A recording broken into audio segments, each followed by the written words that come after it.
ഇന്ന് ഈ ക്രാഫ്റ്റ് ചെയ്യാനായിട്ട് നല്ല മടിയായിരുന്നു കേട്ടോ. അപ്പോൾ ഞാൻ എന്ത് വീഡിയോ എടുക്കുമെന്ന് വെച്ചിരുന്നപ്പോഴൊക്കെയാണ് അച്ഛൻ എനിക്കൊരു ഡയറി കൊണ്ടുവന്ന് എന്നോട് ചോദിച്ചു വേണമെന്ന്. അപ്പോൾ ഞാൻ വെച്ചാൽ എനിക്ക് ഡയറി നോട്ട് എനിക്ക് ബുക്കൊക്കെ ഭയങ്കര ഇഷ്ടമാണ്, ഞാൻ പറഞ്ഞിട്ടുണ്ടല്ലോ. അങ്ങനെ ഞാൻ എടുത്ത് നോക്കിയപ്പോൾ ഗൈസ് അതിനകത്ത് ഇയർ പ്ലാനർ കിടക്കുന്നത്.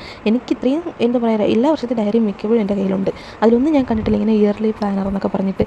അത് പോരാഞ്ഞിട്ട് എല്ലാ മാസത്തിനും ഇങ്ങനെ ഫ്രണ്ടിൽ മന്ത്ലി പ്ലാനറൊക്കെ കിടക്കുന്നത്.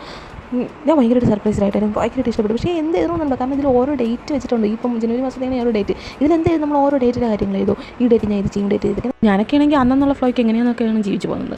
അപ്പോൾ ഞാൻ വെച്ചാൽ നിങ്ങൾക്ക് ഞാൻ ഡയറി കാണിച്ചു തരാം. എനിക്ക് ഞാൻ ഡയറി എന്ന ശീലമുണ്ട് കേട്ടോ. ഇതും എനിക്ക് ഫ്രീ ആയിട്ട് കിട്ടിയാണ് എൻ്റെ അച്ഛൻ കൊണ്ടുവന്നതാണ്. 2024 ഡയറിയാണ്. അത് 2024 മുതലുണ്ട്. ഞാൻ ഇങ്ങനെ ഡെയിലിയുള്ള കാര്യങ്ങളൊന്നും എഴുതത്തില്ല ഡയറിയിൽ, ജസ്റ്റ് മെമ്മറബിൾ ആയിട്ടുള്ള ഡയറി മാത്രമേ ഉള്ളൂ. അതിനകത്ത് 2025 ഉണ്ടായിരുന്നു കേട്ടോ. അതുപോലെ ഈ ഡയറി എന്ന് വെച്ചാൽ കുറേയൊക്കെ മെമ്മറി സൂക്ഷിക്കുന്നത്. ഞാൻ എന്തൊക്കെ സാധനങ്ങൾ ഓരോ ദിവസത്തെ ഓർമ്മയ്ക്കായിട്ട് എന്തൊക്കെ എടുത്ത് വെച്ചിട്ടുണ്ട്, പൂവും കാടും എല്ലാം എടുത്ത് വെച്ചിട്ടുണ്ട്. എനിക്കറിയില്ല, എനിക്ക് ഭയങ്കര നൊസ്റ്റൊക്കെ ഇഷ്ടമുള്ളത്. പിന്നീട് വായിക്കുമ്പോഴത്തേക്കും എനിക്കിതൊക്കെ കാണുമ്പോഴത്തേക്കും ഒരു നൊസ്റ്റാൾജി ഫീൽ ചെയ്യണം, അങ്ങനെ ടൈപ്പാണ് ഞാൻ. അപ്പോൾ ഞാൻ വെച്ചാൽ 2026 ഇതിലങ്ങ് എഴുതി തുടങ്ങാമെന്ന്. എന്തായാലും എടുത്തതല്ലേ, അങ്ങനെ ഞാൻ എടുത്തു. അതിൽ എഴുതി ഇന്നത്തെ ദിവസത്തെ മാത്രം ഇത് രാത്രി 12:30 ഇരുന്ന് ഞാൻ ചെയ്യുന്നത് കേട്ടോ. അപ്പോൾ ആ ടൈം കൂടെ ഓർത്ത് വയ്ക്കാനാണ് ഇത് എഴുതിയത്. അപ്പോൾ ഇന്നത്രേ ഉള്ളൂ. ബൈ.